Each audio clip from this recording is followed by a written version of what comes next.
Potter author J.K. Rowling once said it's important to remember that all of us have magic inside us. And that could mean anything from a card trick to making something appear out of thin air. Fox 43's Matt Maisel introduces us to one man in York who is using his brand of magic to keep us safer every day.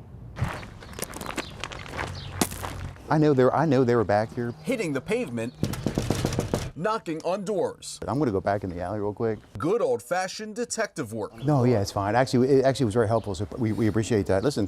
But George Ripley, do you guys ever see a cop do magic? Is no ordinary cop. Listen, crime happens fast. Detective Ripley.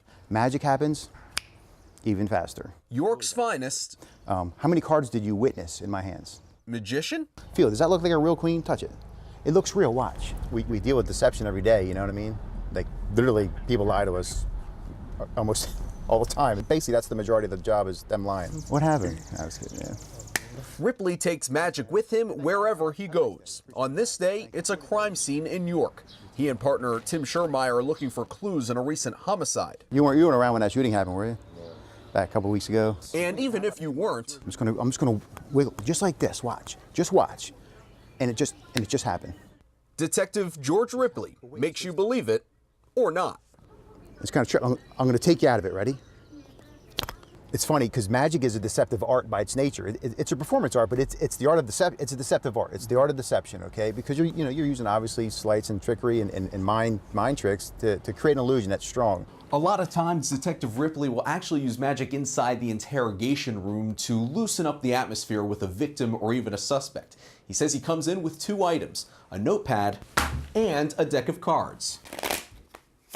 And that's when he hopes the magic really starts in solving a crime. It also lightens the mood a lot. People seem to smile, laugh. Basically, the people we work with, and some over at the coffee shop, he would show a few tricks. Ah yes, the coffee shop, the Green Bean Roasting Company.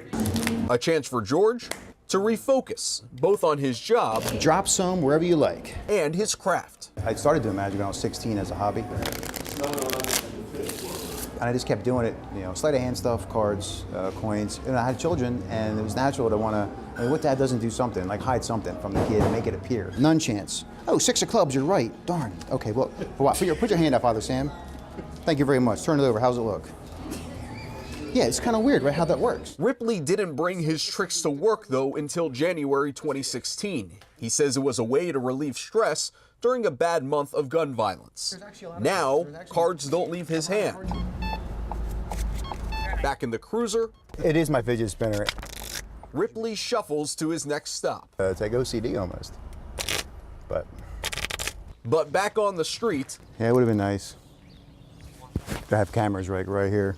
there's no magic this day in finding new leads. When you go out and do these things, what do you take greater pleasure in? Getting a tip or making people smile? The information is the goal. So honestly, the information is the most important. Smiles are bonus. Getting people to smile. Perhaps George Ripley's ace in the hole in his deck of tricks. In York, Matt Maisel, Fox 43 News. Now, Ripley says York police are still looking for the suspects.